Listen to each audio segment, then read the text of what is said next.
नमस्कार, आप देख रहे हैं कालचक्र। मैं हूं पूजा और मेरे साथ हैं प्रश्न कुंडली विशेषज्ञ पंडित सुरेश पांडे जी। पंडित जी, बहुत बहुत स्वागत है आपका। धन्यवाद। नाम में दोष है, फिर भी चमत्कारी है प्रदोष व्रत। लॉकडाउन में कैसे उठाएं प्रदोष काल का लाभ? जानने के लिए देखिए कोरोना काल में कालचक्र का स्पेशल एपिसोड। जी हाँ, कोरोना काल में कालचक्र का स्पेशल एपिसोड आज प्रदोष काल और प्रदोष व्रत पर है। आज सोम प्रदोष व्रत है। ऐसे में आज प्रश्न कुंडली विशेषज्ञ पंडित सुरेश पांडे जी आपको महापुण्यदायी प्रदोष काल के महत्व और लाभ के बारे में संपूर्ण जानकारी देंगे। साथ ही अलग अलग प्रदोष व्रत के महत्व के बारे में भी आपसे चर्चा करेंगे। इसके साथ ही राशिनुसार प्रदोष काल में घर बैठे कैसे करनी चाहिए आपको महादेव की महापूजा, इस बारे में भी जानेंगे पंडित जी से। तो बने रहिए कालचक्र के साथ। अपनी चर्चा को शुरू करें उससे पहले आइए जानते हैं आज का शुभ मुहूर्त। 20 अप्रैल 2020 दिन सोमवार। आज वैशाख कृष्ण पक्ष की त्रयोदशी तिथि है, जो पूरे दिन रात रहेगी। पूर्वा भाद्रपद नक्षत्र सुबह 7:23 तक था। इस समय उत्तरा भाद्रपद नक्षत्र शुरू हो चुका है। सोमवार है तो राहु काल रहेगा 7:30 बजे से 9 बजे तक। आज सोम प्रदोष व्रत भी है और आज पंचक का तीसरा दिन है। आज कोई शुभ योग नहीं। और आइए चर्चा की शुरुआत करते हैं। क्यों प्रदोष काल को पुण्यदायी और फलदायी माना जाता है? क्यों प्रदोष काल में सभी तरह के दोष दूर हो जाते हैं? महामारी के इस माहौल में प्रदोष काल में शिव पूजन का क्या है महत्व, इस बारे में जानते हैं। पंडित जी, जब नाम में दोष है तो प्रदोष काल फलदायी कैसे हुआ? सबसे पहले तो इस बारे में बताइए। जैसे प्र उसके साथ जब लग गया ना, तो प्र के साथ लगने से दोष खत्म हो गया। प्रदोष माने होता है दोष रहित। ठीक है, इसमें चूंकि दोष शब्द जुड़ा हुआ है, इसलिए हमने कहा है इसके टीजर में कि दोष शब्द होते हुए भी ये महापुण्यदायी है। प्रदोष, प्रदोष का मतलब कि जो दोष से रहित हो, जिसको दोष छूता ना हो। ये भोलेनाथ का उपासना का सबसे सुंदर, सबसे अच्छा और सबसे महापुण्य फलदायी दिन है। देखो, भगवान भोलेनाथ का यजन आप सोमवार को कर सकते हो, सावन के महीने में कर सकते हो, महाशिवरात्रि पर कर सकते हो और दोनों प्रदोष में कर सकते हो। तो देखो, सबसे पहले मैं आपको बताना चाहूँगा कि आपको प्रदोष काल क्या है। प्रदोष काल अत्यंत पुण्यदायी। प्रदोष काल और प्रदोष तिथि में अंतर है। व्रतराज ग्रंथ में सूर्यास्त से 3 घंटा के पहले समय में प्रदोष व्रत काल माना गया है। प्रदोष काल में सुषुम्ना नाड़ी खुल जाती है। ये बहुत कठिन विषय है। अब मैंने तो कह दिया सुषुम्ना नाड़ी खुल जाती है। इसका मतलब जानते हैं कितना गंभीर है? सुषुम्ना नाड़ी का मतलब होता है कि जब आपके नाक के दोनों स्वर एक साथ चलने लगें और एक बराबर चलने लगें, तब इसको कहते हैं सुषुम्ना नाड़ी का प्रवाह। और ये जब सांस चलने लगती है तो आदमी अगर आंख बंद करे तो उसे ईश्वर का दर्शन हो सकता है। किसी को वरदान दे तो वो वरदान साबित सही होगा, किसी को श्राप दे दे तो वो श्राप सही होगा। सुषुम्ना के 3 ही कार्य हैं। सुषुम्ना, अगर आप घर बना रहे हैं तो घर गिर जाएगा, अगर आप गर्भाधान कर रहे हैं तो बच्चा विकलांग होगा, अगर आप यात्रा कर रहे हैं तो गंभीर चोट लगेगी। सुषुम्ना नाड़ी में कोई भी संस्कार या कार्य नहीं किया जाता है। ये सुषुम्ना नाड़ी दिन भर में 4 बार 4-4 मिनट के लिए सभी मनुष्य के शरीर में चलती है, लेकिन जब पता चले तब न कि कब चलती है। इसको पता लगाने के लिए काफ़ी साधना करनी पड़ती है। आंख बंद करके जब आप ये जान लें कि मेरे बाईं नाक से सांस निकल रहा है कि दाहिनी नाक से सांस निकल रहा है, तब आप जान पाएंगे कि सुषुम्ना क्या चीज़ है। अभी तो हम ये नहीं जान पाते हैं कि जो हमारे अंदर श्वास जाती है ये घूमती कहाँ से है, ये लौटती कहाँ से है, कहाँ तक नीचे जाती है और कहाँ से फिर लौटती है। कोई तो इसका स्थान होगा जहाँ जाकर के ये रिवर्स होती होगी। अभी ये भी हम नहीं पता लगा पाते हैं। जबकि एक छोटा सा बाल का टुकड़ा अगर भोजन के साथ मुंह में चला जाए तो तुरंत मुंह खुल जाता है और वहाँ तक हमारी उंगली हाथ पहुँचने की कोशिश करते हैं, लेकिन 220 मिलीग्राम श्वास मनुष्य एक बार में लेता है, ठीक है, 4 सेकंड में। 4 सेकंड में 220 मिलीग्राम श्वास लेता है, छोड़ता है, जिसमें 22 से 23% ऑक्सीजन होती है, ठीक है। वही ऑक्सीजन जाकर के ब्लड के साथ सर्कुलेट होती है, जिससे रक्त का प्रवाह ठीक होता है। तो उसी तरह से सुषुम्ना नाड़ी खुल जाती है। सुषुम्ना नाड़ी का खुलना जो है साधना के लिए बहुत उत्तम माना गया है। लेकिन सुषुम्ना नाड़ी का देखो, क्यों कहा जाता है कि आप ग्रहण काल में मंत्र सिद्ध कर लीजिए, क्यों कहा जाता है कि दिवाली में आप मंत्र सिद्ध कर लीजिए? अरे ग्रहण काल में भी सुषुम्ना चलती है और दिवाली की रात तो पक्का चलती है। तो इसलिए भगवान शिव के उपासना का बहुत बड़ा महत्व है प्रदोष। माना जाता है कि प्रदोष के समय कैलाश पर्वत के रजत भवन में भगवान शिव नृत्य करते हैं और सभी देवता उनका गुणगान करते हैं। प्रदोष यानी सभी दोषों से मुक्ति प्रदान करने वाला पुण्यदायी व्रत। प्रदोष काल जो है ये रोग, शोक, शत्रुबाधा, ग्रहबाधा, पूर्व जन्म के पाप और सभी प्रकार के विष का नाश करने वाला है। प्रदोष काल में भगवान शिव की पूजा इन सभी प्रकार के विष दोषों से मुक्ति दिलाती है। इसलिए कहा गया है कि त्रयोदशी का व्रत करें। जो हमेशा तन नहीं राखे रहे, ये त्रयोदशी का व्रत करने वाले के शरीर में कभी किसी प्रकार का कलेश नहीं रहता है। और जानते हैं, सोम प्रदोष तो हर प्रकार की मनोकामना के लिए और शिवलोक की प्राप्ति के लिए अगर किया जाए तो निसंदेह ऐसा व्यक्ति यहाँ तो अपने जीवन में सुखी रहता ही है, इस शरीर के त्यागने के बाद वो शिवलोक को प्राप्त होता है। निश्चित रूप से यह बहुत उत्तम और अद्भुत संयोग है।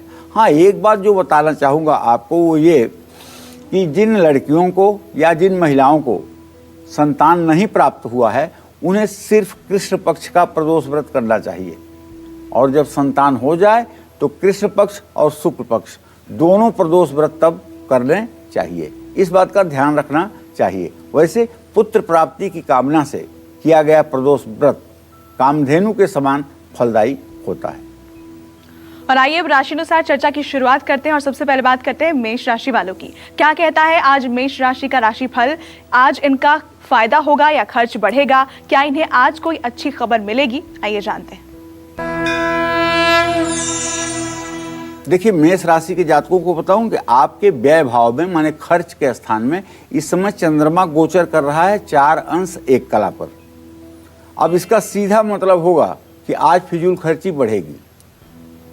लेकिन दूसरी जो अच्छी बात हमको लग रही है वो ये लग रही है कि आपके जो कुटुंब भाव में शुक्र बैठा हुआ है स्वगृही होकर के, आपके घर के किसी बुजुर्ग महिला या पुरुष से आपको लाभ मिलेगा। उनका मार्गदर्शन आपके लिए वरदान साबित होगा।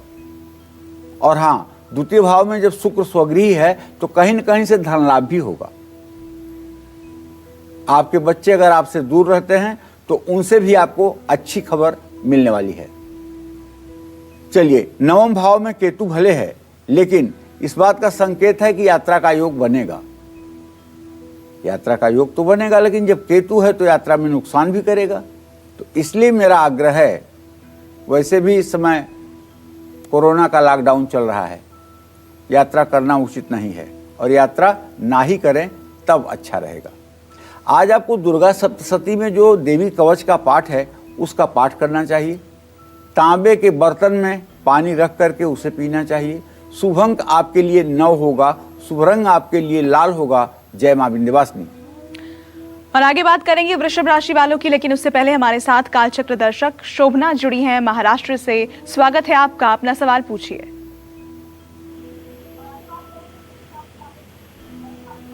शोभना जी, आपको हमारी आवाज मिल रही है? नमस्ते पंडित जी।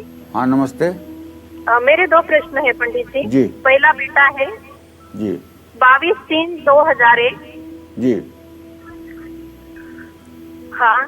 हाँ, तो क्या जानना चाहती? और बेटों के बारे में पूछना है। 2 बेटे हैं जी। पहला बेटे की जन्म तारीख है 22/3/2001। अभी 12वीं का एग्जाम दिया है। उसका करियर कैसा रहेगा? और दूसरी बेटी है, उसकी जन्म तिथि है 3 जुलाई 2003।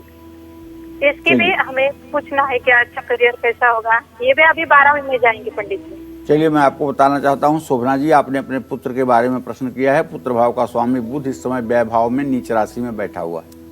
बेटा आपका जरूर 19 साल का होने जा रहा है, लेकिन पढ़ाई में जो इसकी अच्छी स्थिति बननी चाहिए वो बिल्कुल नहीं बन पा रही है। पढ़ाई के लिए इन्हें अलग से मेहनत करने की ज़रूरत है। अभी वक्त बीता नहीं है, अभी ये सामान्य है पढ़ाई में, ना बुरे कहे जा सकते हैं ना अच्छे। और जिस प्रकार से प्रतिस्पर्धा बढ़ी है आबादी बढ़ने पर, उसके हिसाब से सरकारी नौकरी में चयन होना कोई अब आसान बात नहीं रह गई है।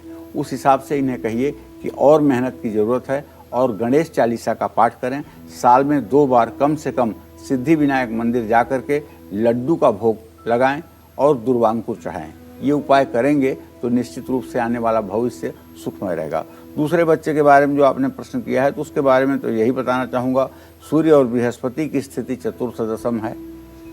अभी तो बहुत अच्छा भविष्य नहीं दिखाई दे रहा है, लेकिन मुझे पूरा विश्वास है कि 2020 के बाद से इसका पढ़ाई में मन लग जाएगा और ये अपने जीवन में बैंकिंग के क्षेत्र में नौकरी पाने में कामयाब हो जाएगी।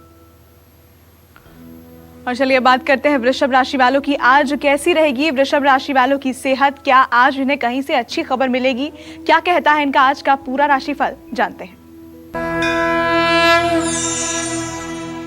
वृषभ राशि के जातकों का तो गोचर बहुत अच्छा है। एक तो वृषभ राशि का स्वामी शुक्र स्वयं लग्न में बैठा हुआ है, दूसरे भाग्य भाव का स्वामी शनि स्वयं भाग्य स्थान में बैठा हुआ है। तो नौकरी हो या कारोबार, आज कहीं दूर दूर तक आपके सामने कोई समस्या नहीं दिखाई देगी। और सबसे बड़ी खुशी की बात है कि आपके पारिवारिक जीवन में सुख शांति रहेगी, ना तो फिजूल खर्ची होगी और न ही कहीं ऐसी परिस्थिति बनेगी जिससे आपको मुंह छिपाना पड़े। आपका मान सम्मान बढ़ेगा, स्वास्थ्य आपके लिए अच्छा रहेगा। एक तरह से अगर मैं कहूं दूसरी भाषा में तो स्वास्थ्य आपका उत्तम रहेगा। आज आपको जगत के पालनहार भगवान श्री कृष्ण की पूजा करनी चाहिए। स्वयं दही जरूर खाना चाहिए। शुभ अंक आपके लिए 6 होगा, शुभ रंग आपके लिए भूरा होगा। जय मां विंध्यवासिनी। और कोरोना काल में प्रदोष व्रत करने से क्या फायदा आपको मिलेगा, इसके बारे में हम जानेंगे पंडित जी से, लेकिन उससे पहले हमारे साथ एक कॉलर हैं निखिल दिल्ली से। स्वागत है आपका, अपना सवाल पूछिए। पंडित जी जय मां विंध्यवासिनी। जय मां विंध्यवासिनी बेटा। पंडित जी मेरा नाम निखिल पाठक, जन्म तिथि 21 जनवरी 1998 है। जी जी। मुझे जानना है मेरा भविष्य कैसा होगा और मैंने अभी ग्रेजुएशन करी तो मुझे आगे क्या करना चाहिए। और मेरा दूसरा सवाल मेरे भाई को लेके है। चलो, पहला सवाल का जवाब तो ये है कि एकदम पूरी गारंटी के साथ कह रहा हूं कि तुम्हारा भविष्य अति उत्तम है। 22 साल के हो गए हो, 3 साल के बाद भाग्योदय हो जाएगा। जिस रास्ते पर कदम बढ़ाओगे उसी रास्ते पर फूल बिछ जाएंगे तुम्हें चलने के लिए। क्योंकि तुमने जो प्रश्न किया है निखिल, तुम्हारे द्वितीय भाव का स्वामी बृहस्पति सप्तम भाव के स्वामी शुक्र के साथ पूर्ण रूपेण इत्तेसाल कर रहा है। इसका मतलब तुम्हारा फ्यूचर बहुत अच्छा रहने वाला है। इसका मतलब ये नहीं है तुम पढ़ने में सरस्वती और गणेश जैसे हो, ऐसा नहीं है। ये मैं देख पा रहा हूँ कि आपकी पढ़ाई की स्थिति बहुत अच्छी नहीं है, लेकिन भाग्य की स्थिति बहुत अच्छी है। व्यवहार कुशलता बहुत अच्छी है आपके अंदर, स्पष्टवादिता बहुत अच्छी है आपके अंदर, जिसके कारण आप जिंदगी में सक्सेस होंगे। चलो, दूसरी बात तो ये कहना चाहूँगा कि नौकरी, व्यवसाय, चाहे रोजगार, जो भी आप करेंगे उसी में आप सक्सेस होंगे। लेकिन थोड़ा सा अगर आप उपासना में माँ दुर्गा की उपासना किया करें, महालक्ष्मी की उपासना किया करें, तो शायद ये आपके लिए ज्यादा अच्छा होगा। और चर्चा को आगे बढ़ाते हैं पंडित जी, मैं आपसे ये जानना चाहूंगी कि हमारे शास्त्रों में प्रदोष व्रत का क्या महत्व है, और जिस तरह से कोरोना काल चल रहा है देश में, संकट की इस घड़ी में इस व्रत को करने से क्या फल हमें मिल सकते हैं? मंत्र महामणि विषय व्याल के, मेटथ कठिन कुअंग भाल के। मंत्र महामणि विषय व्याल के, मेटथ कठिन कुअंग भाल के। अगर माथे पर मृत्यु ब्रह्मा ने लिखा हुआ है और तब भी आप भगवान शिव की उपासना करते हैं, महामृत्युंजय मंत्र या मृत संजीवनी मंत्र का जप करते हैं, तो आप विश्वास करिए ये मृत्यु अजर अमर के रूप में परिवर्तित हो जाएगी। 33 कोटि देवता हैं हमारे यहाँ। 33 कोटि देवता में भगवान शिव को छोड़ करके किसी को ये अधिकार नहीं है कि वो अपने से संविधान संशोधन कर दें। केवल शिव जी को ये राइट है कि जो वो चाहें वही संविधान है। ब्रह्मा कुछ भी लिखते रहें, लेकिन होगा वही जो भगवान शिव की इच्छा होगी। इसीलिए तो यमराज को मारने के लिए भगवान शिव ने इतना दौड़ा दिया कि यमराज जा करके भगवान विष्णु और भगवान ब्रह्मा के सामने नतमस्तक हो गया। मार्कंडे उस समय 5 साल के तो थे जब यमराज गया था उन्हें मारने के लिए। भगवान शिव से कहा ब्रह्मा ने कि इसकी तो आयु 5 साल थी, इसलिए यमराज गया, गलती कुछ नहीं है। भगवान शिव ने कहा कि आयु ऐसे नहीं देखी जाती है, मेरे हिसाब से आयु देखो। हमारा जो 100 साल होता है वो शिव जी का 1 दिन होता है, इसके हिसाब से देखो। तो ब्रह्मदेव ने कहा अनर्थ हो जाएगा, उस हिसाब से अगर इनकी 5 साल की आयु जोड़ी जाए तो मृत्यु ही नहीं होगी, अजर अमर हो जाएंगे। तो बोले कि एक काम हो सकता है कि इनको आयु तो 1000 वर्ष की मिलती है, लेकिन इनका नाम जब तक पृथ्वी रहेगी तब तक रहेगा।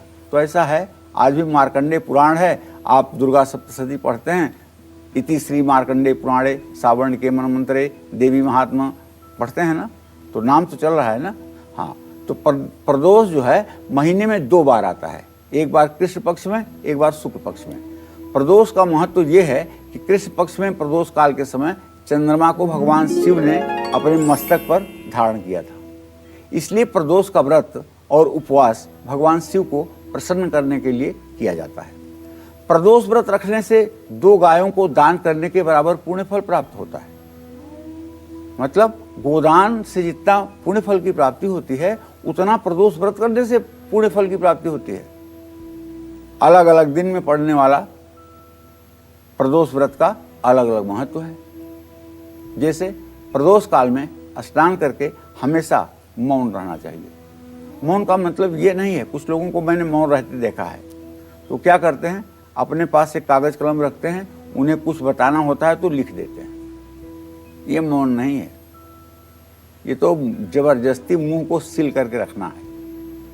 अब मौन का मतलब है कि आपकी 5 ज्ञानेंद्रियां, 5 कर्मेंद्रियां और मन, ये 11 चीज आपके शिथिल हो जाएं। न कर्मेंद्रियां कोई कर्म करें, न ज्ञानेंद्रियां कोई अपना काम करें, और न मन कहीं विचरण करे। इन 11 को कंट्रोल करो, तब होगे मौन की स्थिति। नहीं तो भगवान कृष्ण ने इतना आसानी से नहीं कह दिया होता कि मैं व्रतों में मौन हूं। मौन बहुत बड़ी चीज है। शिव कर्म हमेशा मौन रह करके ही पूर्ण होता है। जो लोग दरिद्रता और ऋण से दुखी हैं उनके लिए प्रदोष की पूजा और व्रत बहुत ही लाभकारी है। प्रदोष स्तोत्र में बताया गया है कि प्रदोष काल में अगर भगवान गौरी शंकर की पूजा कोई दरिद्र व्यक्ति भी करे तो उसको अपने जीवन में धन की कभी कोई कमी नहीं रहती है। इस प्रदोष काल में जो भोलेनाथ की उपासना करता है वो दीर्घायु होता है। एक बात मैं बार बार कहता हूँ, आशुतोष तुम अवधर दानी, आरत हरहु दीन जन जानी। आशुतोष तुम अवधर दानी, आरत हरहु दीन जन जानी। भगवान शिव आशुतोष हैं, अवधर दानी, जिसको देने में 1 मिनट न लगे ऐसे दानी को अवधर दानी कहते हैं। तो भगवान शिव से ज्यादा कोई दाता हो नहीं सकता। पूजा अवसान समय 10 वक्त्र गीतम, यह शंभु पूजन परम पठति प्रदोषे। तस्य स्थिरार्थ गजेंद्र तुरंग युक्ता, लक्ष्मी सदैव सुमुखी प्रददाति शंभो। हर हर महादेव। आप रावण के द्वारा कहा हुआ शिव तांडव स्तोत्र यदि भगवान शिव की पूजा के बाद दोनों हाथों में पुष्प भर करके और आप ये मंत्र पूरा पढ़ेंगे और पुष्प की पुष्पांजलि भगवान शिव के शिवलिंग पर गिराएंगे मैं विश्वास के साथ कहता हूँ आपका जीवन धन्य हो जाएगा। और राशियों में बढ़ते हैं आगे। मिथुन राशि वालों को आज किन मुसीबतों का सामना करना पड़ सकता है, क्या कहता है आज मिथुन राशि वालों का पूरा राशिफल, आइए जानते हैं। देखिए ऐसा है, मिथुन राशि में राहु का गोचर 7 अंश 2 कला पर बना हुआ है, लेकिन दसम भाव में जो बुध नीच का हो गया है उसके कारण थोड़ा सा आपको प्रतिकूल परिस्थिति का सामना करना पड़ेगा, माने विपरीत परिस्थिति का सामना करना पड़ेगा और मेहनत के बाद भी काम नहीं बनेगा। नौकरी में और कारोबार में दोनों जगह कठिनाई महसूस होगी और अपनों का व्यवहार भी आपकी चिंता को बढ़ा सकता है। पिता से दूरियां बढ़ेंगी। आज किसी के साथ भी वाद विवाद नहीं करना चाहिए। आज आपको गणेश जी को लड्डू और दुर्वांकुर चढ़ाना चाहिए। स्वयं चावल की खीर खाना चाहिए। शुभ अंक आपके लिए 7 है। शुभ रंग आपके लिए हरा है। जय मां विंध्यवासिनी। और कर्क राशि वालों की हम बात करेंगे, लेकिन उससे पहले हमारे साथ एक कॉलर हैं राहुल। स्वागत है आपका राहुल जी, अपना सवाल पूछिए। हेलो। हाँ राहुल बोलो। पंडित जी नमस्ते। सुखी रहो बेटा। पंडित जी मैं 3 सवाल पूछना चाहता हूँ। पहले अपनी उम्र बताओ। मेरी उम्र 15 साल है जी। अब पूछो सवाल 3। एक अपने भाई के बारे में पूछना चाहता हूँ। छोटा है एक बड़ा? बड़ा, सबसे बड़ा है वो। ठीक है। और डेट ऑफ बर्थ है 30/9/1996। ठीक है। दूसरा प्रश्न? पंकज गुप्ता नाम है जी। दूसरा प्रश्न क्या है? उसकी शादी नहीं हो रही है। शादी में बहुत संकट आ रहा, कोई पसंद नहीं आ रहा कोई लड़की। अच्छा। चर्म रोग भी उनको हुआ है। अच्छा अच्छा। तो उनके तो दांत पीसते रहते हैं वो बार बार ही गुस्सा करके। अच्छा। तो राहुल अपने बारे में भी कुछ जान लो बेटा। मैं अपने बारे में जानना चाहता हूँ कि मैं पढ़ाई में दिल नहीं लगता, तो मैं स्पोर्ट में अपना करियर बनाना चाहता हूँ। चलो ठीक है, अब तो मैं आपको जवाब दे ही सकता हूँ ना। राहुल जी ऐसा है, आपके बड़े भाई की बात है तो अभी तो 24 साल का हुआ है, अभी शादी में कोई विलंब तो नहीं हुआ है। वैसे सूर्य शनि को देख रहे हैं तो दोनों चतुर्थ दशम की स्थिति में हैं। मुझे विश्वास है कि 2021 के अप्रैल मई के बाद और नवंबर दिसंबर तक विवाह इसका हो जाएगा। ठीक विवाह होगा, कोई उसमें चिंता की बात नहीं है। लेकिन इसका चर्म रोग जो है बहुत दुखदाई है, क्योंकि राहुल तुम्हारे बड़े भाई के भाव का ग्रह जो है वो सूर्य है, और सूर्य का मेष राशि में होना और शनि का उससे दशमस्त होना निश्चित रूप से ये भयंकर चर्म रोग को देता है। इसके लिए अपने भाई से बोलो ओम संग सनश्चराय नमः। इस मंत्र को पीपल के पेड़ के नीचे बैठ करके एक तिल के तेल का दिया जला करके 10 माला माने 1080 बार 102 दिन तक करें, तब चर्म रोग से मुक्ति मिलेगी। जहाँ तक आपने अपने पढ़ाई के लिए पूछा है तो उसके बारे में राहुल मैं यही कहना चाहूँगा कि आपके पंचम भाव का स्वामी सूर्य बृहस्पति से चतुर्थ दशम में है। अभी पढ़ाई आपकी बेटा बिल्कुल संतोषजनक नहीं चल रही है। आपको और मेहनत करने की ज़रूरत है। दिमाग आपका बहुत अच्छा है, बुद्धि बहुत कुशाग्र है, लेकिन रोज़ ये सोचकर टाल देते हो कि कल से पढ़ूंगा, कल से करूंगा, कल से वो करूंगा, ऐसा आप सोचते हो। ऐसा आप न सोचिए, मेहनत करिए, परिश्रम करिए, पढ़ाई चलेगी अच्छी। और अब बात करते हैं कर्क राशि के जातकों की। आज कर्क राशि वालों को क्यों संयम बरतने की जरूरत है, क्या कहता है इनका आज का राशिफल, आइए जानते हैं। कर्क राशि का स्वामी चंद्रमा मीन राशि में भाग्य स्थान में गोचर कर चुका है, लेकिन शनि की दृष्टि जो चंद्रमा के ऊपर है ये विषयोग बना रही है। इसलिए कर्क राशि के जातक बंधुओं आपसे ये कहना चाहूँगा कि आज आपका व्यवहार नकारात्मक होने की पूरी संभावना बनी हुई है। तो अगर आपको मैं बता रहा हूँ कि आज आपका व्यवहार नकारात्मक हो सकता है, तो आप इस चैलेंज को स्वीकार करिए और अपने व्यवहार को सकारात्मक करिए। क्रोध बढ़ सकता है, अब ये भी बता रहा हूँ, तो कोशिश करिए कि क्रोध ना आने पाए। गलत कार्यों की तरफ मन भागेगा। मन नहीं भागता है, ये इंद्रियां मन को लेकर के भागती हैं। तो इसलिए मन इंद्रियों के अधीन न होने दीजिएगा। वाणी पर संयम रखिएगा और परिवार में कलेश ना होने दें। तो ऐसे में वाणी पर संयम रख करके कलेश न होने दें, सोच समझ कर खर्च करें, आर्थिक तंगी हो सकती है। ओम नमः शिवाय इस मंत्र का जप करें, हल्दी वाला दूध पिएं। शुभ अंक आपके लिए 2 होगा, शुभ रंग आपके लिए सफेद होगा। जय मां विंध्यवासिनी। आपका धैर्य, आपका विश्वास, आपकी जागरूकता और आपकी आस्था ही आपको कोरोना काल के इस महासंकट से बाहर निकाल सकती है।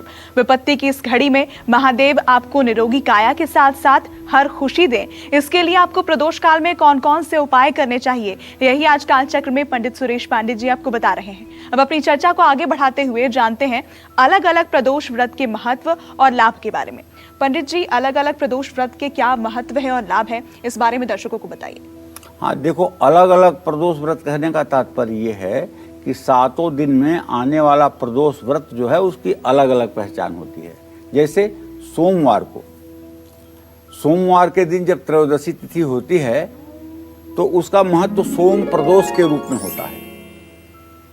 और सोम प्रदोष के दिन जो लोग व्रत करते हैं, भगवान शिव की पूजा उपासना करते हैं, ऐसे लोगों की सारी मनोकामनाएं पूर्ण होती हैं। हमारे यहाँ तो शास्त्रों में यहाँ तक वर्णन है कि जो व्यक्ति रुद्राक्ष की माला पहनकर शिवलिंग की पूजा करके और पूरब दिशा में मुंह करके ओम नमः शिवाय पंचाक्षर मंत्र का जप करता है, उसके मुट्ठी में धर्म, अर्थ, काम, मोक्ष चारों पुरुषार्थ तत्काल हो जाते हैं। दूसरा होता है भौम प्रदोष व्रत, जिसको मंगल प्रदोष व्रत भी आप कह सकते हैं। चाहे नाक के ऊपर आपके कर्ज है और अब आपको नहीं लगता है कि आप कर्ज से निकल पाएंगे, तब भी अगर आप भौम प्रदोष के दिन भगवान शिव का अभिषेक करें गन्ने के रस से, तो निश्चित रूप से कर्ज उतारने में आपको सहायता मिलेगी। पाप और रोग से भी मुक्ति मिलेगी, निरोगी काया मिलेगी। इसी तरह से बुध प्रदोष व्रत जो है, इसको रखने से सभी प्रकार की मनोकामना की सिद्धि होती है और कष्टों से मुक्ति मिलती है। भगवान शिव के साथ साथ जगत के पालनहार भगवान श्री हरि विष्णु की भी कृपा प्राप्त होती है। इसी तरह से गुरु प्रदोष व्रत जो है, इसको करने से शत्रुओं का शमन होता है, जीवन सुखमय होता है, कार्य में सिद्धि मिलती है। शुक्र का जो प्रदोष व्रत है, उसको करने से स्त्री का सौभाग्य बढ़ता है, सुख समृद्धि कल्याणकारी होती है। शनि प्रदोष व्रत करने से समृद्धि और संतान का सुख मिलता है। और रवि प्रदोष करने से सब प्रकार के सुखों की प्राप्ति होती है, निरोग्य जीवन होता है, लंबी आयु प्राप्त होती है, समाज में मान सम्मान बढ़ता है। जय मां विंध्यवासिनी। और राशियों में बढ़ते हैं आगे, आज सिंह राशि वालों को किन बातों को लेकर सतर्क रहना है, क्या कहता है इनका आज का पूरा राशिफल, आइए जान लेते हैं। देखिए, थोड़ा सा अलर्ट आपको करना चाहूंगा। अगर आप सिंह राशि के हैं, आपके पत्नी भाव का स्वामी शनि है, जो अपने भाव से 12वें घर में गया हुआ है और आपके राशि से 6ठे भाव में है। इसका मतलब जो चंद्रमा की स्थिति इस समय मीन राशि में है, वो आपके जीवन साथी या जीवन संगिनी की सेहत खराब करने का संकेत कर रहा है। नजला, जुकाम, सर्दी, निमोनिया, इसमें से कोई भी रोग हो सकता है। ऐसे में सावधान रहने की जरूरत है और सतर्क रहें। नौकरी और कारोबार में भी पूरा पेशेंस बना करके रखें, जल्दबाजी में कोई निर्णय न लें। जल्दबाजी में लिया हुआ निर्णय आपके लिए मानहानि कराएगा। अगर किसी से कोई बात कर रहे हैं, कोई कमिटमेंट कर रहे हैं, तो संकोच में आकर के ना करें, बल्कि वो करें जो आप कर सकते हैं। आज कोई काम पूरा ना होने से थोड़ी देर के लिए तो आपके मन में निराशा बढ़ेगी, लेकिन चिंता मत करिए। अगर सूर्य को आप अर्घ देंगे, गायत्री मंत्र का जप करेंगे, हरिवंश पुराण का 1 अध्याय का पाठ करेंगे, तो सब कुछ अच्छा हो जाएगा। शुभ अंक आपके लिए 2 है, शुभ रंग आपके लिए सफेद है। जय मां विंध्यवासिनी। और प्रदोष काल में शिव परिवार की पूजा करने के महत्व के बारे में हम जानेंगे पंडित जी से, लेकिन उससे पहले हमारे साथ एक कॉलर हैं, गुड़िया बेगूसराय से। स्वागत है आपका, अपना सवाल पूछिए। जय मां विंध्यवासिनी पंडित जी। जय मां विंध्यवासिनी बेटा। पंडित जी, अपने छोटे बेटे के लिए सवाल पूछना चाहती हूँ। जी। उसका डेट ऑफ बर्थ 14 जनवरी की रात 12:36 मतलब 15 जनवरी। जी जी तो वो अभी 10th का एग्जाम दिया है पंडित जी। जी। आगे उसको किस क्षेत्र में जाना चाहिए, मेडिकल या इंजीनियरिंग, और आगे पढ़ाई में उसका मन लगे, उसके लिए उपाय बताइए पंडित जी। देखो, सही बात तो ये है कि तुम्हारे बेटे को तो भेजना चाहिए प्रशासनिक सेवा की तरफ। प्रशासनिक सेवा का मतलब कि जहाँ प्रादेशिक सेवा होती है और IAS IPS जिसमें बनते हैं, वो पढ़ाई का योग है। लेकिन इसके पहले इससे करवाइए इंजीनियरिंग, मैथ इसको दिलवाइए, इंजीनियरिंग करवाइए, 11वीं 12वीं में मैथ दिलवाइए, और इंजीनियर बनने के बाद तब इससे कहिए कि ये अपना कंपटीशन की तैयारी करे, उसमें इसको सफलता मिल सकती है, ग्रहों की स्थिति अच्छी है।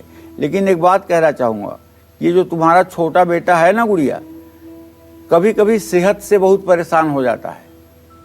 बहुत इसका जो इम्यून पावर है, रोग प्रतिरोधक क्षमता है, वो बहुत कमज़ोर दिख रही है। इसके हिसाब से तुम्हें चाहिए कि इसे हरी सब्जी ज़्यादा खिलाने की कोशिश किया करो, और महीने में कम से कम 4 दिन मान सप्ताह में एक बार इसको अनार जरूर खिलाया करो, ताकि इसका स्वास्थ्य ठीक रहे। और चर्चा को बढ़ाते हैं आगे पंडित जी, अगला प्रश्न मेरा यह है कि शास्त्रों में प्रदोष काल में शिव परिवार की पूजा का क्या महत्व है, और साथ ही इससे करने से हमें क्या लाभ मिलते हैं? इसके पहले ही मैंने बताया पूजा ना, पूजा वसान समय 10 वक्त गीतम, यह शंभु पूजन परम पठती प्रदोषे। आ गया प्रदोष ना, तस्य स्थिरारथ गजेंद्र तुरंग युक्ता, लक्ष्मी सदैव सुमुखी प्रददाति शंभो। जो लोग प्रदोष काल में भगवान शिव की पूजा उपासना करते हैं, उनको रथ मिलता है, हाथी मिलती है, घोड़ा मिलता है, और साक्षात लक्ष्मी उनके जीवन में आकर के विराजमान हो जाती है। तो प्रदोष काल में शिव परिवार की उपासना करने का क्या लाभ होता है, इसको मैं क्या बता पाऊंगा। ये बात सरस्वती भी नहीं कह सकती हैं। शिव की महिमा को बता पाना किसी इंसान के बस की बात नहीं है। प्रदोष काल में शिव परिवार की उपासना करने से पंच तत्वों का संतुलन हो जाता है, और ये जीवन में संतुलन हमेशा बना रहता है। शिव परिवार पंच तत्व से परिपूर्ण है, और इन तत्वों के आधार पर ही शिव परिवार के वाहन भी सुनिश्चित हैं। शिव जल प्रधान देवता हैं, इनका वाहन नंदी है जो आकाश तत्व से सुसज्जित है। माता गौरी अग्नि तत्व प्रधान हैं, इनका वाहन सिंह है। भगवान कार्तिकेय और उनका वाहन मोर दोनों ही वायु तत्व की प्रधानता के साथ उपस्थित हैं। भगवान श्री गणेश, उनका वाहन मूषक जो पृथ्वी तत्व का प्रतीक है। ऐसे में प्रदोष काल में भोलेनाथ के साथ साथ शिव परिवार की उपासना करने से हम हर तरह के संकट और कष्ट से बच सकते हैं, इसमें कोई संशय नहीं है। और कन्या राशि वालों की हम बात करेंगे, लेकिन उससे पहले हमारे साथ एक कॉलर है रिंकू मणिपुर से। स्वागत है आपका, अपना सवाल पूछिए। हाँ रिंकू, पंडित जी प्रणाम। सुखी रहो। पंडित जी, मैं मेरे लड़के के बारे में चाहती हूँ और अपने बारे में पूछना चाहती हूँ। पंडित जी, मेरा बड़ा वाला लड़का का जन्म 27 नवंबर 2001 बुधवार सुबह 5 बजे 30 मिनट को हुआ था, और दूसरा लड़का रोहित है जो 3 दिसंबर 2003 बुधवार को शाम को 5 बजे। आपका प्रश्न साफ साफ नहीं सुनाई दे रहा है, मैं जवाब नहीं दे पाऊंगा। मैं आपका प्रश्न ठीक से सुन नहीं पा रहा हूँ, यहाँ तक आवाज़ नहीं आ रही है, कुछ दिक्कत होगी कनेक्शन में, आप फिर ट्राई करिएगा। बढ़ते आगे, आज कन्या राशि वालों की चिंता बढ़ेगी या घटेगी, सेहत बिगड़ेगी या सुधरेगी, धन बढ़ेगा या घटेगा, आइए जानते हैं इनका आज का पूरा राशिफल।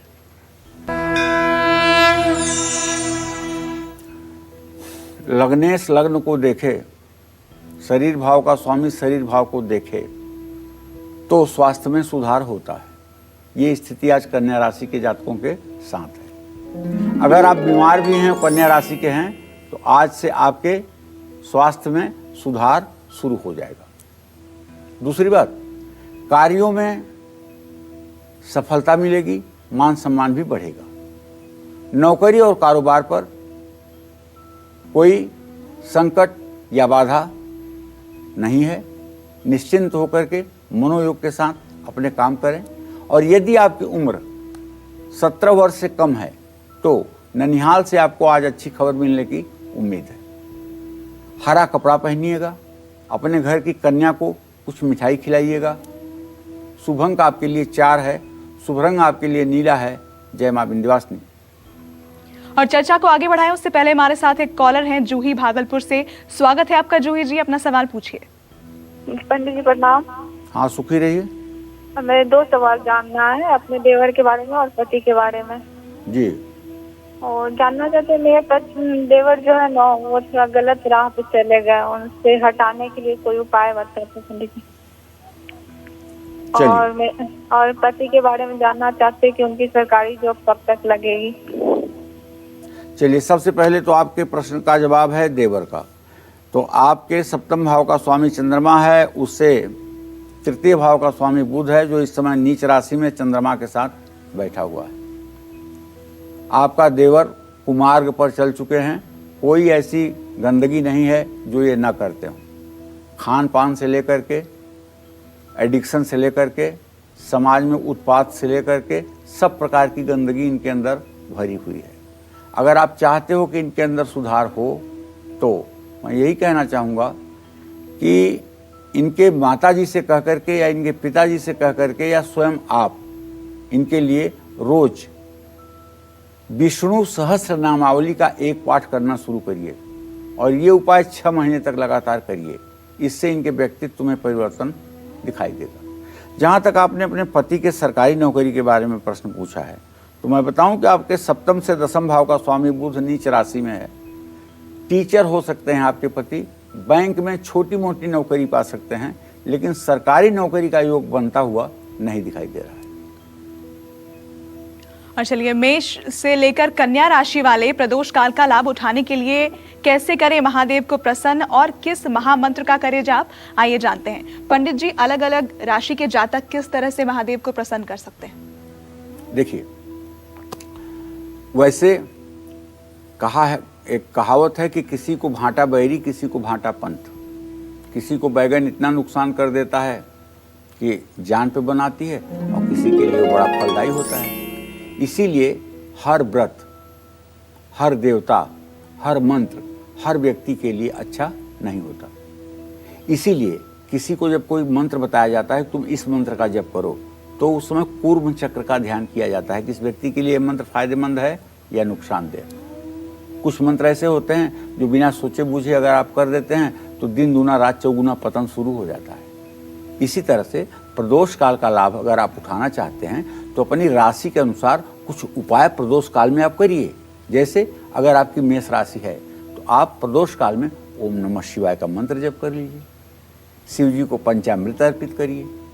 और अगर आपकी वृषभ राशि है तो प्रदोष काल में महामृत्युंजय मंत्र का 10 माला जप कर लीजिए और शिव जी को जल और बेलपत्र अर्पित कर दीजिए। अगर आपकी मिथुन राशि है तो प्रदोष काल में शिव जी के ऊपर जल चढ़ा करके चंदन से त्रिपुंड बना दें और ओम नागेश्वराय नमः इस मंत्र का यथासंभव जप कर लें। मान लीजिए आपकी कर्क राशि है तो प्रदोष काल में शिव जी को दूध और जल द्वारा अभिषेक करके रुद्राष्टाध्यायी का पाठ कर लीजिए। पूरा पाठ नहीं हो सकता है तो 5वें अध्याय के 16 मंत्र जो रुद्र सूक्त हैं उनका पाठ कर लीजिए। और सिंह राशि वाले प्रदोष काल में ओम नमः शिवाय इस मंत्र का अनवरत जप करें। पूजा घर के सामने बैठकर शिव चालीसा का पाठ कर लें। इसी क्रम में जो कन्या राशि के जातक हैं वो भगवान शिव का पंचामृत से अभिषेक करें। शिव पंचाक्षरी ओम नमः शिवाय इस मंत्र का यथासंभव जप करें। जीवन कल्याणमय हो जाएगा। जय मां विंध्यवासिनी। और आइए बात कर लेते हैं तुला राशि के जातकों की। कैसा रहेगा आज तुला राशि वालों का पूरा दिन? आज का दिन इनके लिए शुभ है या अशुभ, आइए जानते हैं। चलिए, बच्चों की तरफ से आपको शुभ समाचार मिलेगा, इसमें कोई डाउट नहीं है। आज हर काम में आपका मन लगेगा। आज अंदर से आपको खुशी महसूस होगी और किसी भद्र महिला माने प्रतिष्ठित महिला का आशीर्वाद या सहयोग आपके ऊपर रहेगा। आज जरूरत से ज्यादा मत सोचिए, आज सोचने का दिन नहीं है, आज जो करना है करिए। और अगर बेवजह निगेटिव सोचेंगे तो मन परेशान होगा। अगर आपके अड़ोस पड़ोस में कोई परिवार ऐसा हो जिसके भोजन की व्यवस्था जरूरी है तो गुप्त रूप से ऐसे लोगों की मदद जरूर करिएगा। शुभ अंक आपके लिए 6 है, शुभ रंग आपके लिए सफेद है। जय मां विंध्यवासिनी। और वृश्चिक राशि वालों का राशिफल हम जानेंगे, लेकिन उससे पहले हमारे साथ एक कॉलर हैं शिवम बरेली से। स्वागत है शिवम जी, आपका अपना सवाल पूछिए। हेलो जी, अपना सवाल पूछिए। हाँ पंडित जी प्रणाम। हाँ, सुखी रहिए। पंडित जी, मैं भैया के लिए सवाल पूछना चाहूँगा। भैया की अभी शादी करी थी हमने, तो वो शादी सफल नहीं हुई। तो अभी उनकी एज जो है वो 31 अगस्त 1986 है और समय हमको ठीक से याद नहीं है। तो अब उनका शादी का कब तक होगी, कैसे क्या? शिवम, ऐसा है, आपके बड़े भाई हैं, उनकी शादी हुई है। मैं आपको बता दूं कि आपके बड़े भाई के भाव का स्वामी बृहस्पति है और उससे सप्तम भाव का स्वामी बुध है। प्रश्नकाल में बृहस्पति बुध दोनों नीच राशि में हैं और तृतीय एकादश की स्थिति में जरूर हैं, लेकिन मंगल और शनि मड़ऊ कर रहे हैं। ये आपके भाई की शादी किसी कीमत पर चल नहीं सकती है। इस शादी को टूटना ही है, क्योंकि ग्रह स्थिति ऐसी बनी हुई है कि इस शादी में कोई समाधान निकल नहीं पाएगा। हाँ, उपाय के लिए तो जरूर कुछ न कुछ आपको कोशिश करना चाहिए। जैसे उपाय के लिए अपने भैया से कहिए कि रोज विष्णु सहस्त्र नामावली का पाठ किया करें और दुर्गा सप्तशती में अर्गला स्तोत्र है उसका रोज पाठ किया करें। अगर हो सकता है कि ये पाठ दोनों फलित हो गए तो आगे इस विवाह में नहीं, आगे जो विवाह होगा उसमें सामंजस्य बन जाएगा। और आइए बात करते हैं वृश्चिक राशि वालों की। कैसा बीतेगा आज वृश्चिक राशि वालों का पूरा दिन, साथ ही आज इनको किन बातों का खास ख्याल रखना है, जानते हैं। देखिए, वैसे तो शुक्र की पूरी दृष्टि है आपके राशि पर, लेकिन आपका जो मंगल राशि स्वामी है शनि के साथ तृतीय भाव में, वो संकेत दे रहा है कि ज्यादा जोश में आने की जरूरत नहीं है। शांति से दिन बिताइए और अपनी मां के भी सेहत पर ध्यान दीजिए, क्योंकि वृश्चिक राशि के जातकों की माताएं जो होती हैं अपना रोग बहुत छिपाती हैं। अपनों के साथ अनबन ना हो, इसका भी आपको ध्यान रखना होगा। अगर कोई प्रॉपर्टी से रिलेटेड डॉक्यूमेंट्स है या कोई गाड़ी से रिलेटेड डॉक्यूमेंट्स है, उसको संभाल के रखिए, लापरवाही मत करिए, नहीं तो नुकसान हो जाएगा। और आज कहीं ऐसी जगह यात्रा ना करें जहां पानी से सावधान न रहने पर नुकसान हो सकता है। आज आपको भोजन करने के बाद थोड़ा सा गुड़ का सेवन करना चाहिए। गुड़ ना मिले तो 2 दाना मिश्री खा लीजिए। शुभ अंक आपके लिए 9 होगा, शुभ रंग आपके लिए मैरून होगा। जय मां विंध्यवासिनी। चर्चा को बढ़ाते हैं आगे। अब बात तुला से लेकर मीन राशि वालों की करते हैं। तुला से लेकर मीन राशि वाले प्रदोष काल में कैसे करें भगवान शिव की पूजा, क्या चढ़ाएं भोलेनाथ को भोग और किस महामंत्र का करें जाप, आइए जानते हैं। पंडित जी, तुला से लेकर मीन राशि वाले जो जातक हैं वो किस तरह से भगवान शिव को प्रसन्न कर सकते हैं? ऐसा है, पूजा भगवान शिव की तरह कोई देव नहीं। समुद्र मंथन हुआ, समुद्र से अमृत भी निकला, जहर भी निकला, लक्ष्मी भी निकली, चंद्रमा भी निकला, ऐरावत हाथी भी निकला, तो उच्चैश्रवा नाम का घोड़ा निकला। लेकिन शंकर जी के हक में क्या पड़ा? जहर। लक्ष्मी कौन ले गया? भगवान विष्णु। कौस्तुभ मणि कौन पाया? भगवान विष्णु। और जहर किसके हक में आया? महादेव के। इसलिए ये महादेव है। और हमारी समझ से ये सिर्फ जगत के कल्याण के लिए ही इनका सारा कार्य होता है। भगवान राम की बारात में जरूर सब क्षत्रिय गए थे, जरूर सब बड़ी जाति के लोग और पंडित जी लोग गए थे, लेकिन भगवान शिव की बारात में तो कोई मुखहीन विपुल मुख को, किसी को मुंह नहीं था तो किसी को 10-10 मुंह था, कोई पैदल था तो कोई लूला लगना था, कोई भूत पिचास था तो कोई बैताल था। ये सब गए थे बारात में शिव जी के। तो शिव जी समाजवाद के संस्थापक हैं, उनकी सब उपासना कर सकते हैं। वो सब की सुनते हैं। इसलिए मैं कहना चाहूँगा कि तुला राशि के जातक प्रदोष काल में मिश्री वाला दूध शिव जी को भोग लगा करके शिव सहस्त्र नामावली का पाठ करें। और अगर आपकी वृश्चिक राशि है तो प्रदोष काल में शिव जी को बिल्वपत्र अर्पित करना न भूलें। और प्रदोष काल में रुद्राष्टक का पाठ भी कर लेना चाहिए। धनु राशि के जातकों को प्रदोष काल में शिव जी को विधिवत पूज करके खीर का भोग लगाना चाहिए और शिवाष्टक का पाठ भी करना चाहिए। इसी क्रम में जो मकर राशि के जातक हैं उन्हें तो प्रदोष काल में शिव जी को चंदन का त्रिपुंड लगाना चाहिए। ओम पार्वती पतये नमः, इस मंत्र का यथासंभव जप करना चाहिए। कुंभ राशि के जातक शिवलिंग पर पुष्प अर्पित करें। अगर आपको समी का फूल मिल जाए या फिर कमल का फूल मिल जाए तो एक फूल आपकी जिंदगी बदल सकता है प्रदोष काल में। चाहे आप समी के फूल को ले लीजिए, चाहे कमल के फूल को ले लीजिए, बिल्वपत्र के साथ शिवलिंग पर श्रद्धा से अर्पित कर दीजिए। जिस मनोकामना के लिए आप करेंगे वो मनोकामना आपकी भगवान शिव पूरा करेंगे। मीन राशि वाले शिव जी को पंचामृत, दूध, मीठी दही भोग लगा करके ओम नमः शिवाय मंत्र का जप करें। जय मां विंध्यवासिनी। और आइए बात करते हैं धनु राशि के जातकों की। क्या कहता है आज धनु राशि के जातकों का राशिफल? आज इनकी किस्मत किस ओर करवट बदलेगी, जानते हैं।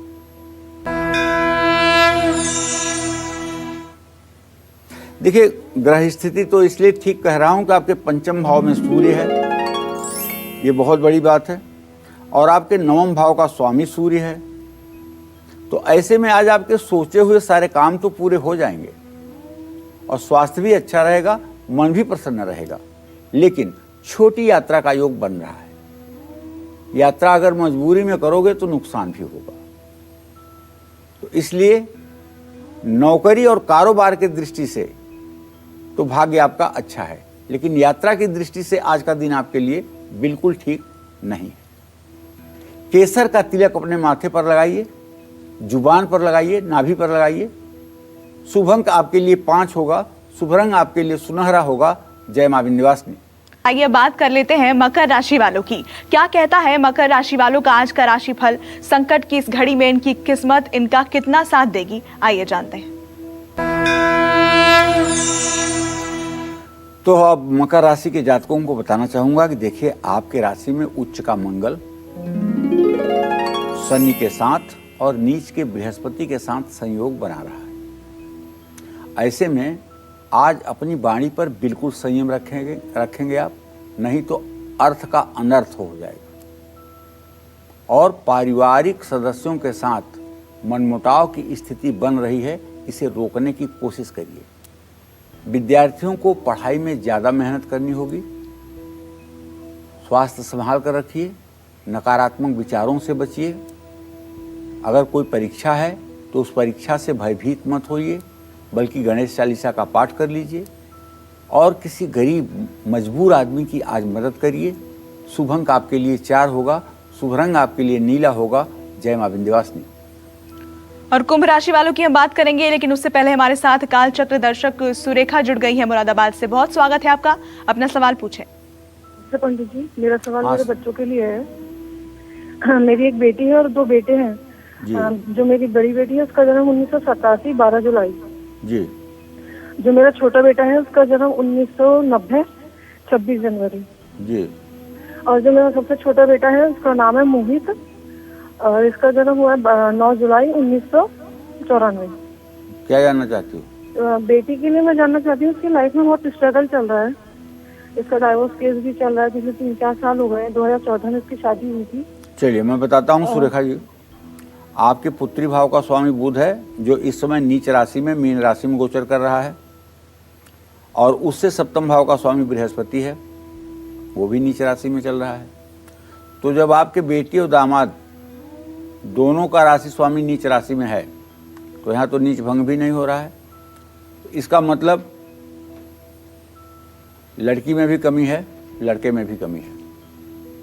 ना तो लड़का लड़की को समझने की कोशिश कर रहा है और ना लड़की एडजस्ट होने की कोशिश कर रही है, इसलिए ये विवाह नहीं चल पाएगा।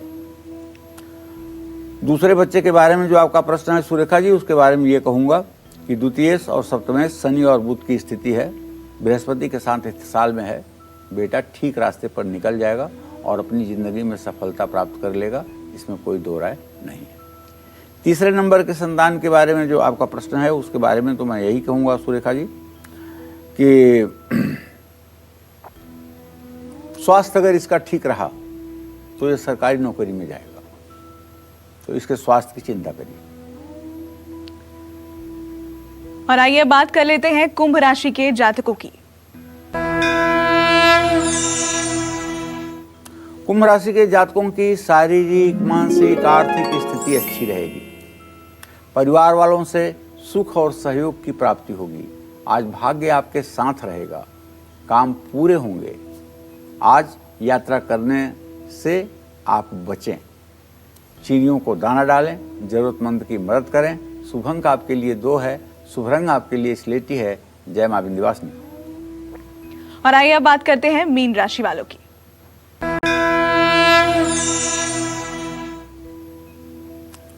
मीन राशि के जातकों को बताऊं कि थोड़े समय के लाभ के लिए लालच मत करिए। एकाग्रता की कमी है, स्वास्थ्य आपका सहायक नहीं है, बच्चों की परेशानियां भी बढ़ रही हैं। इसी कारण से आपको तनाव भी हो सकता है, खर्च भी बढ़ेगा। पैसे का लेन देन हो या कोई डॉक्यूमेंट्स हो, उसे लेकर के सावधान रहें। शिव परिवार की पूजा उपासना करें। शुभ अंक आपके लिए 3 होगा, शुभ रंग आपके लिए केसरिया होगा। जय मां विंध्यवासिनी।